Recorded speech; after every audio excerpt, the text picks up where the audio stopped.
جی بلال صاحب آپ سوال کر رہے تھے. جی فاضل صاحب، یہ آپ نے ابن سینا کا تھاٹ بتایا، اس کے اندر تھیوری آف فارمز کا بھی انفلوئنس نظر آ رہا ہے. تو سوال یہ ہے کہ انہوں نے گریک تھاٹ سے کیا کیا لیا اور ان کا پوائنٹ آف ڈپارچر کیا تھا؟ یعنی اس صورت عقلی کی بات کر رہے ہیں؟ جی میرے خیال میں مجھے ایگزیکٹ آپ کا وہ یاد نہیں آ رہا آپ نے جو بیان کیا تھا، بٹ تھیوری آف فارمز تو یہ ہے نا کہ جس طرح اگر مختلف درخت کی قسمیں ہیں بٹ ہم اس کی ٹرینس کو لیں گے تو وہ ایک فارم ہے جس کے اوپر سے ہم باقی سب کو ایبسٹریکٹ کر سکتے ہیں. ایبسٹریکشن کی ایک تھیوری ہے. جی بلال صاحب یہ تو ارسطو کا ہے بیسیکلی نا.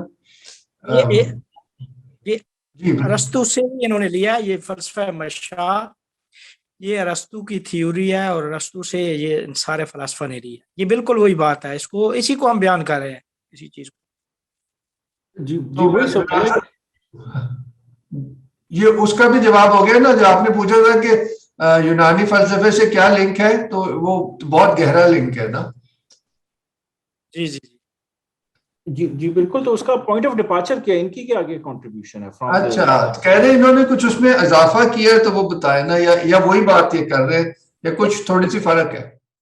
نہیں دیکھیں فرق ہے. میں ابھی چونکہ اس کو وہ دیتے ہیں نام نظریہ تجرید کا، دوسرا ایک نظریہ ساتھ بیان کرتے ہیں نا، وہ میں ابھی سارے بیان کروں گا نا، تو پھر آپ کو ارسطو اور ان کے نظریے کے درمیان جو فرق ہے وہ بھی سمجھ میں آ جائے گا کہ کہاں یہ ان سے اختلاف رکھتے ہیں. صحیح یہی پوچھ رہے تھے بلال صاحب، صحیح ہو گیا. اچھا بسم اللہ الرحمن الرحیم. اچھا ہم نے ابن سینا کی نگاہ میں ادراک کے 3 مرحلے بیان کیے ہیں: ادراک حسی، ادراک خیالی اور ادراک عقلی. کہتے ہیں کہ ادراک حسی اور خیالی میں دوسرے حیوانات بھی انسان کے ساتھ مشترک ہیں. جو چیز انسان کو ممتاز کرتی ہے دوسرے حیوانات سے وہ ادراک عقلی ہے. وہ انسان کا ادراک عقلی وہ دوسرے حیوانات سے ممتاز کرتا ہے اسے. تو حسی حیوانات میں بھی ادراک ہوتا ہے، خیالی بھی ہوتا ہے ان میں، لیکن ادراک عقلی دوسرے حیوانات میں نہیں ہوتا. تو چونکہ دوسرے حیوان ادراک حسی اور خیالی میں انسان کے ساتھ مشترک ہیں، تو اس وجہ سے جب انسان کی تعریف کی جاتی ہے منطق اور فلسفہ کی اصطلاح میں، تو کہا یہ جاتا ہے کہ انسان حیوان ناطق، انسان حیوان ناطق ہے. حیوان ہائی سے جو روح رکھتا ہے، جس کی چاہے روح حیوانی ہے چاہے روح انسانی ہے، تو حیات سے حیوان ہے. حیوان ناطق، ناطق کا مطلب ہوتا ہے جو کلیات کو درک کرنے والا. ناطق ویسے تو ناطق کا مطلب ہوتا ہے بولنے والا، ناطق نطق سے ہے، نطق یعنی تکلم کرنا، بولنا، ناطق بولنے والا. لیکن جب یہاں پہ کہتے ہیں کہ حیوان ناطق، تو یعنی ناطق یعنی کلیات کو درک کرنے والا، جس کے پاس ادراک عقلی ہے. اس حیوان جس کے پاس ادراک عقلی ہے وہ انسان کہلاتا ہے. تو پس جو علم منطق اور فلسفہ کی اصطلاح میں انسان کی تعریف میں کہا جاتا ہے حیوان الناطق، اس سے مراد یہی ہے. یہ ایک بات. دوسری بات جو ابھی ایک سوال ہوا تھا، تو اس سوال کے بارے میں محقق طوسی ایک ان کی میں عبارت جہاں پہ آپ کے سامنے بیان کرتا ہوں. وہ فرماتے ہیں کہ جس شے کا آپ درک کر رہے ہیں، جس شے کا ادراک کر رہے ہیں، اس کی 2 قسمیں ہیں. یا وہ شے مادی ہے یا مجرد ہے. مادی یعنی جو مادہ رکھتی ہے، جس کا جسم، طول، عرض، عمق، یعنی چاہے وہ یعنی ذرا بھی ہے نا، تو بالآخر اس کا بھی ایک حجم ہے، اس کی بھی ایک، چاہے آپ اسے